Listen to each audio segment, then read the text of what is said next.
അലൻസോണിലെ സുന്ദര കുടുംബത്തെക്കുറിച്ചാണ് ഈ വീഡിയോയിൽ പ്രതിപാദിക്കുക. അലൻസോണിൽ വിശ്വാസാധിഷ്ഠിതമായ ക്രൈസ്തവ ജീവിതം നയിച്ച് ഏവർക്കും മാതൃകയും പ്രചോദനവുമായി ജീവിച്ചവരായിരുന്നു ലൂയി മാർട്ടിനും സെലി ഗുരിനും. ചേച്ചിമാരായ മരിയ, പൗളിൻ, ലയോണി, സെലിൻ എന്നിവരോടൊപ്പം ഭക്തിസാന്ദ്രമായ കുടുംബാന്തരീക്ഷത്തിൽ വളർന്ന കൊച്ചുത്രേസ്യ പിതാവിൻ്റെ കൊച്ചുറാണിയും മാതാവിൻ്റെ ഓമൽ പുത്രിയുമായിരുന്നു.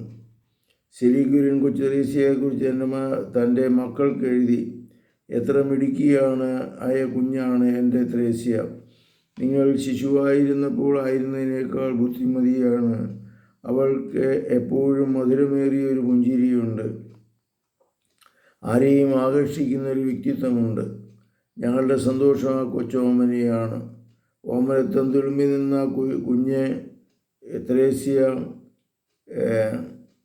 കുടുംബത്തിലെല്ലാവരുടെയും അഭിമാനവും സന്തോഷവുമായിരുന്നു.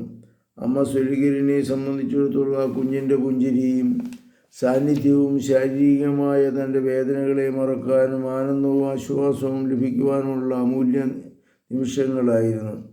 1874 ജൂൺ 15 മരിയായ്ക്കും പൗളിനും കൂടി അയച്ച കത്തിൽ ഈ കാര്യം സെലിൻ എഴുതുകയുണ്ടായി: കൊച്ചോമൻ ഇതാ വന്നിരിക്കുന്നു. കുഞ്ഞ് കൈകൊണ്ട് എൻ്റെ മുഖം തലോടുന്നു.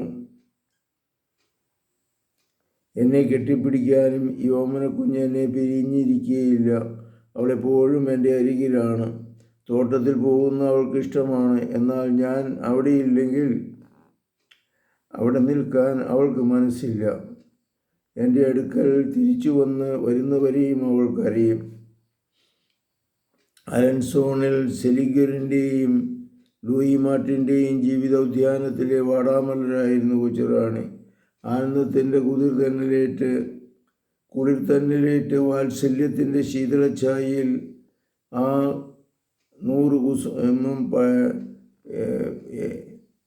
വിടർന്ന് പരിലസിച്ച് കൊച്ചുത്രേസ്യ പിതാവിനെ സ്മരിക്കുന്നു. അപ്പച്ചൻ്റെ പേര് പറയുമ്പോൾ സന്തോഷകരമായ സ്മരണകൾ കൊണ്ട് എൻ്റെ ഹൃദയം നിറയുന്നു. അപ്പച്ചൻ വീട്ടിൽ വന്നാലുടനെ ഞാൻ ഓടിച്ചെല്ലും. എന്നിട്ട് അപ്പച്ചൻ്റെ കാലിൽ കയറിയിരിക്കും. അപ്പച്ചൻ എന്നെ വീട്ടിലും ഉദ്യാനത്തിലുമൊക്കെ കൊണ്ടു നടക്കും. എൻ്റെ രാജാവ് എൻ്റെ ഇഷ്ടമൊക്കെ സാധിച്ചു തരുമെന്ന് അമ്മ നേരം പോക്കായി പറയുമ്പോൾ അപ്പച്ചൻ പറയും: അതിനെന്താ, അവൾ നമ്മുടെ രാജ്ഞിയല്ലേ. ഭൂമിയേക്കാൾ സ്വർഗത്തിൽ യോഗ്യയായ പിതാവാണ് എൻ്റെ അപ്പച്ചനെന്നും വിശുദ്ധയായ ഒരമ്മയാണ് ദൈവം എനിക്ക് തന്നിരിക്കുന്നതെന്നും കൊച്ചുത്രേസ്യ തൻ്റെ മാതാപിതാക്കളെക്കുറിച്ച് പിന്നീട് എഴുതി. കുഞ്ഞായിരിക്കുമ്പോൾ തന്നെ കൊച്ചുത്രേസ്യയ്ക്ക് ആത്മീയ കാര്യങ്ങളിലേക്ക് അത്യധികം ആകർഷണമുണ്ടായിരുന്നു. അത് അമ്മ സെലി ഗുരിന് വളരെ സന്തോഷവും വിശ്വാസവും നൽകിയിരുന്നു. കാരണം ആ നാളുകളിൽ സെലി ഗുരിൻ്റെ ക്യാൻസർ രോഗം ഗൗരവതരമായി തുടങ്ങിയിരുന്നു. 1876 സെലി ഗുരിൻ തൻ്റെ ഒരു കത്തിൽ ഇപ്രകാരം എഴുതി: ത്രേസ്യയ്ക്ക് പോലും ചിലപ്പോൾ പുണ്യപരിശീലനത്തിന് താല്പര്യം കാണിക്കുന്നുണ്ട്. കരൾ കവരുന്ന ആ ഓമന കുഞ്ഞാണവൾ. നിഴൽ പോലെ ലോലം ആണവൾ. നല്ല ചുറുചുറുക്കുണ്ട്. എന്നാൽ അവളുടെ ഹൃദയം സ്നേഹനിർഭരമാണ്. സെലിനും അവളും തമ്മിൽ വലിയ സ്നേഹമാണ്. രണ്ടുപേരും ഒന്നിച്ചു കൂടിയാൽ പിന്നെ ഉല്ലാസത്തിന് വേറെ ഒന്നും വേണ്ട. ബഹുമാനപ്പെട്ട ആഗ്നസമ്മയുടെ പതിപ്പ് പൂരിപ്പിക്കുന്നു: പുണ്യാത്മാക്കളുടെ പ്രകരണങ്ങൾ എണ്ണുന്നതിനാണ് കൊച്ചു സഹോദരിമാർ ഓരോ ജപമാല കൊടുത്തിട്ടുണ്ട്.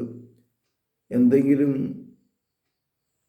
ത്യാഗപ്രകരണം ചെയ്യുന്ന ഓരോ പ്രാവശ്യം ജപമാലയിലെ ഓരോ മണി എണ്ണുന്നതിനായി ത്രേസ്യ കൂടെ ദിവസത്തിൽ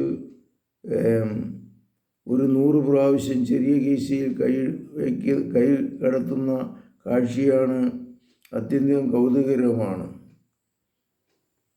കർത്താവേ, അനുഗ്രഹിക്കണമേ. കൊച്ചുത്രേസ്യയുടെ ജീവിതം ഞങ്ങൾക്ക് പ്രചോദനമാണ്. കുഞ്ഞായിരിക്കുമ്പോൾ തന്നെ അവൾ നൽകിയ സ്നേഹവും സന്തോഷവും ആ കുടുംബത്തിൽ വളരെ സന്തോഷം നൽകിയിരുന്നു. പരിശുദ്ധ പരമദിവ്യകാരുണ്യത്തിന് നേരവും ആരാധനയും സ്തുതിയും പുകഴ്ചയുണ്ടായിരിക്കട്ടെ. ശംശിയായിരിക്കും സ്തുതിയായിരിക്കും.